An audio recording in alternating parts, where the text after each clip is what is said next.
నమస్తే, welcome to VFM news. నేను తరంగిణి. ముందుగా బులెటిన్లో హెడ్లైన్స్ చూద్దాం.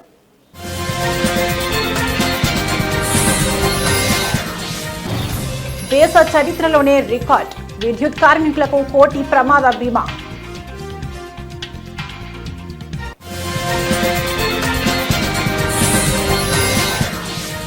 తెలంగాణలో ఉప ఎన్నికలు ఖాయం, కేటీఆర్ కీలక వ్యాఖ్యలు.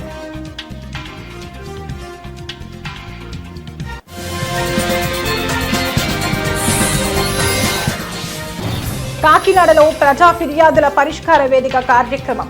ప్రజల నుంచి వినతులు, అర్జీలను స్వీకరించిన కలెక్టర్.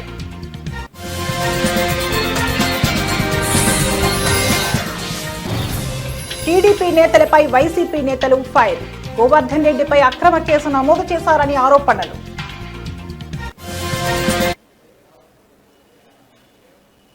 సంగారెడ్డి జిల్లా సమీకృత కలెక్టర్ కార్యాలయంలోని ప్రధాన సమావేశ మందిరంలో అదనపు కలెక్టర్లు రెవెన్యూ చంద్రశేఖర్, డిఆర్ఓ పద్మజారాణి ఇతర అధికారులతో కలిసి ప్రజావాణి నిర్వహించారు.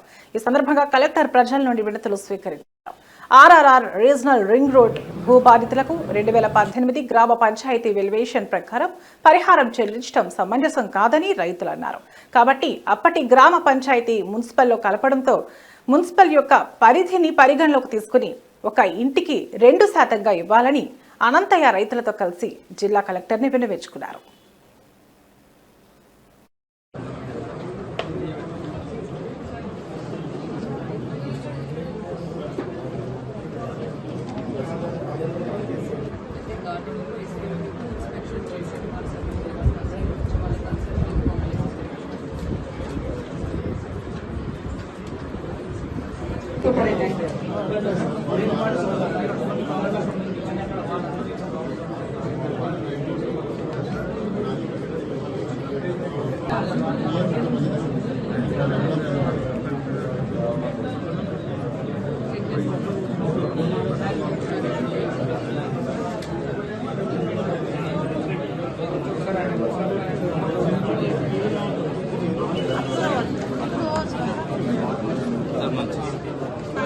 రెండు వైపులా కంఫర్ట్ కలవాలి.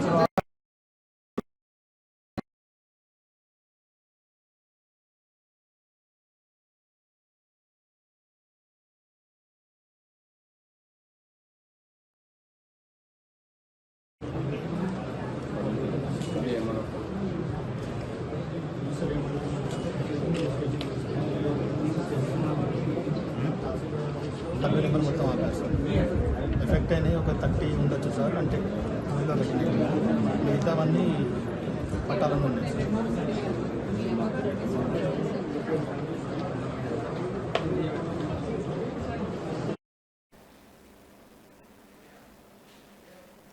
కాంగ్రెస్ ఎంపీ గడ్డం వంశీ కాళేశ్వరం సరస్వతి పుష్కరాల సందర్భంగా నదిలో పుణ్య స్నానం ఆచరించారు.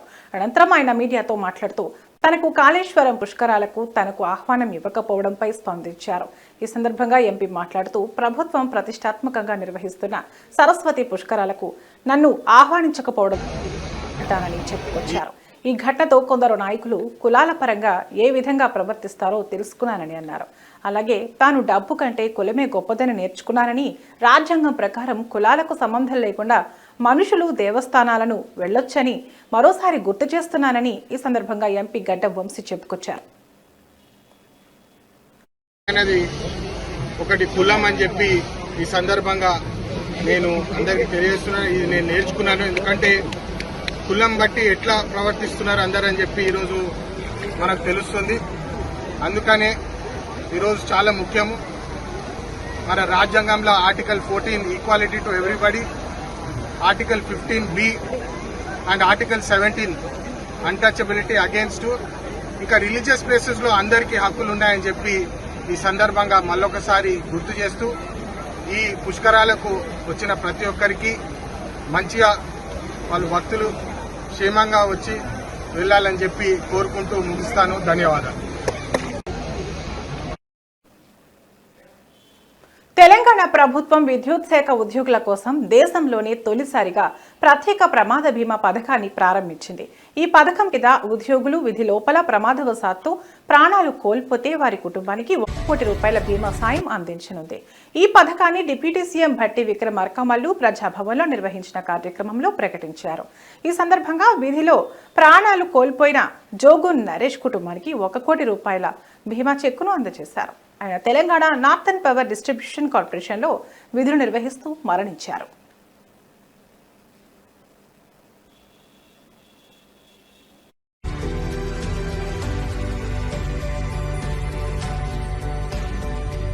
బహుశా దేశ చరిత్రలోనే విద్యుత్ శాఖల్లో పనిచేసేటువంటి కార్మికుల భద్రత కోసం మొట్టమొదటిసారి ఇంత పెద్ద ఎత్తున గతంలో జీవిత బీమాలు ఉన్నప్పుడు కూడా 5 లక్షల వరకు ఉండేది. ఒకటేసారి 1 కోటి రూపాయలు పైబడి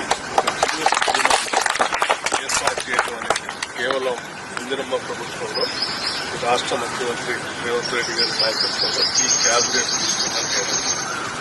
ఇంత గొప్ప కార్యక్రమం బహుశా కార్మికుల కోసం ఏ ప్రభుత్వం కూడా ఆలోచన చేసి ఉండకపోవచ్చు.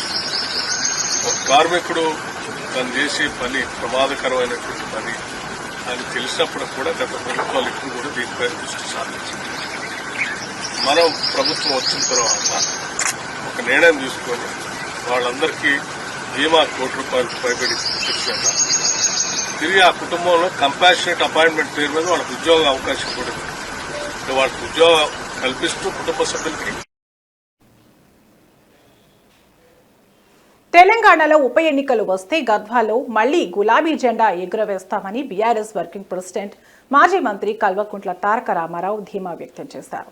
200 జెట్ స్పీడ్ తో తాము గెలవడం ఖాయమని ఆశాభావం వ్యక్తం చేశారు. రుణం అమలు చేయకుండా రేవంత్ ప్రభుత్వం గొప్పలు చెప్పుకుంటుందని విమర్శలు చేశారు కేటీఆర్. ఈ శతాబ్దపు అతి పెద్ద మోసం కాంగ్రెస్ పార్టీ ఇచ్చిన అభయహస్తమని మాజీ మంత్రి కేటీఆర్ ఆరోపించారు. సోమవారం తెలంగాణ భవన్లో మీడియాతో కేటీఆర్ మాట్లాడారు.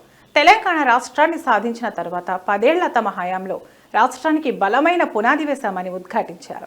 దిక్కుమాలిన కాంగ్రెస్ పార్టీని పాలమూరు ప్రజలు నమ్మి బొక్కబోర్లా పడ్డారని చెప్పారు. ఇంకా ఎన్ని రోజులు చూడాలి కాంగ్రెస్ దరిద్రాన్ని అని రాష్ట్ర ప్రజలు బాధపడుతున్నారని మాజీ మంత్రి కేటీఆర్ చెప్పుకొచ్చారు. రాహుల్ గాంధీ వచ్చి, సోనియా గాంధీ వచ్చి, మల్లికార్జున్ ఖార్గే గారు, మనందరికీ ఒక విషయం స్పష్టంగా అర్థమైంది, రాష్ట్రంలోని ప్రజలకు కూడా స్పష్టంగా అర్థమైనది. ఈ శతాబ్దపు అతి పెద్ద మోసం ఏదన్నా ఉంది అంటే కాంగ్రెస్ పార్టీ ఇచ్చిన అభయహస్తం అనే మేనిఫెస్టో.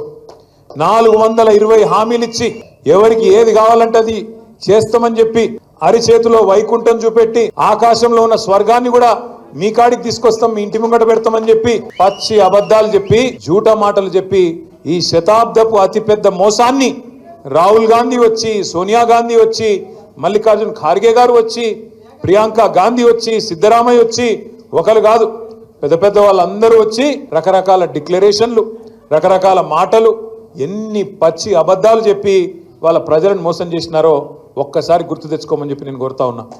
ఇవాళ కాంట్రాక్ట్ అసిస్టెంట్ అధ్యాపకులు కాకినాడ జేఎన్టీయూకే ప్రిన్సిపల్ ఛాంబర్ ను ముట్టడించారు. కాకినాడ జిల్లా జేఎన్టీయూకేలో గత 20 సంవత్సరాలుగా పనిచేస్తున్న కాంట్రాక్ట్ అధ్యాపకులను తొలగించే ప్రయత్నం చేస్తారని కాంట్రాక్ట్ అధ్యాపకులు సుందర్ కుమార్ ఆరోపించారు. యూనివర్సిటీ ఆవరణలో అంబేద్కర్ విగ్రహం వద్ద కాంట్రాక్ట్ అధ్యాపకులు ఆందోళన చేపట్టారు. అనంతరం జేఎన్టీయూ ప్రిన్సిపల్ కార్యాలయంలో జరుగుతున్న ఇంటర్వ్యూలను అడ్డుకున్నారు. కాంట్రాక్ట్ అధ్యాపకులు ప్రిన్సిపల్ కార్యాలయాన్ని ముట్టలు వేయడంతో ఉద్రిక్తత వాతావరణం నెలకొంది.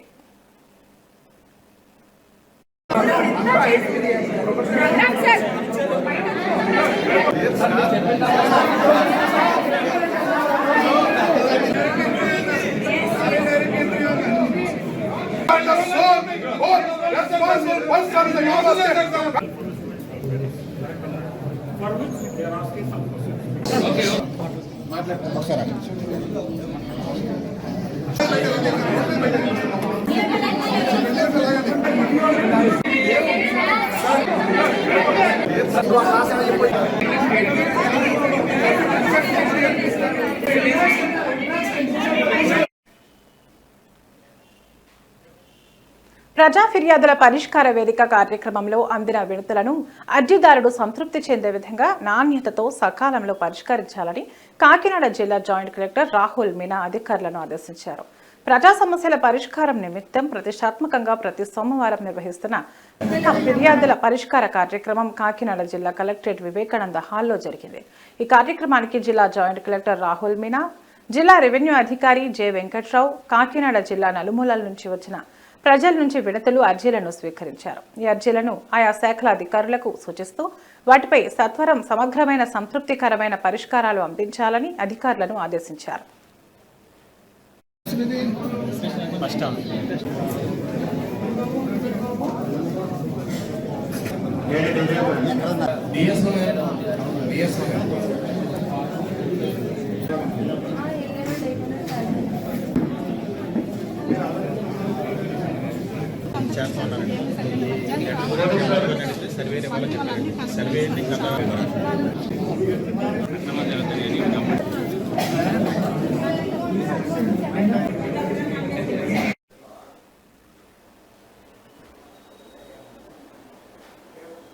అక్రమ కేసుల విషయాల్లో టీడీపీ నేతలు తగిన మూల్యం చెల్లించుకోక తప్పదని పర్వతిరెడ్డి చంద్రశేఖర్ రెడ్డి ఆగ్రహం వ్యక్తం చేశారు.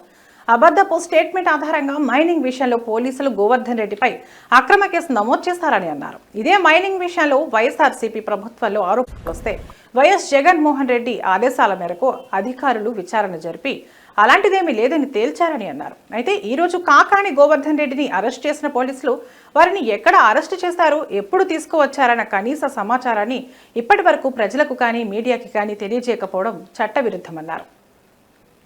ప్రస్తుతం మన మాజీ మంత్రి, ప్రస్తుత వైఎస్ఆర్ కాంగ్రెస్ పార్టీ నెల్లూరు అధ్యక్షులు కాకాని గోవర్ధన్ రెడ్డి గారిని కూడా అక్రమ కేసులు పెట్టి, ఒక తప్పుడు కేసులు పెట్టి అతన్ని కూడా అరెస్ట్ చేయడం దారుణం కూడా. ఈరోజు దాన్ని అంతా కూడా ముక్తకంఠంతో కూడా ఖండిస్తున్నాం. ప్రజాస్వామ్యంలో ఎప్పుడు కానీ ఇటువంటి దానికి తావు కూడా ఉండకూడదు. ఈ కూటమి ప్రభుత్వం కేవలం కక్ష సాధింపులతోనే ముందుకు పోతాం తప్ప వారు ఇచ్చిన హామీలు అమలుపరచాలని చెప్పేసి అవి మాత్రం ఎక్కడికైనా ఆలోచన కూడా చేయలేదు. పూర్తిగా కూడా వైఫల్యం చెందింది. ఏదేమైనా ఇటువంటి అక్రమ కేసులు ఎన్ని బదాయించినా కూడా, మరీ ముఖ్యంగా కూడా వైఎస్ఆర్ కాంగ్రెస్ పార్టీ నాయకులు కావచ్చు, వారి ఎంపీలైనా, ఎమ్మెల్యేలైనా, మాజీ మంత్రులైనా, మాజీ ఎమ్మెల్యేలైనా, తుదకు అధికారులని రిటైర్డ్ ఇవి ఇప్పటివరకున్న బులెటిన్ అప్డేట్స్. మరిన్ని అప్డేట్స్తో మళ్ళీ కలుద్దాం. నమస్తే.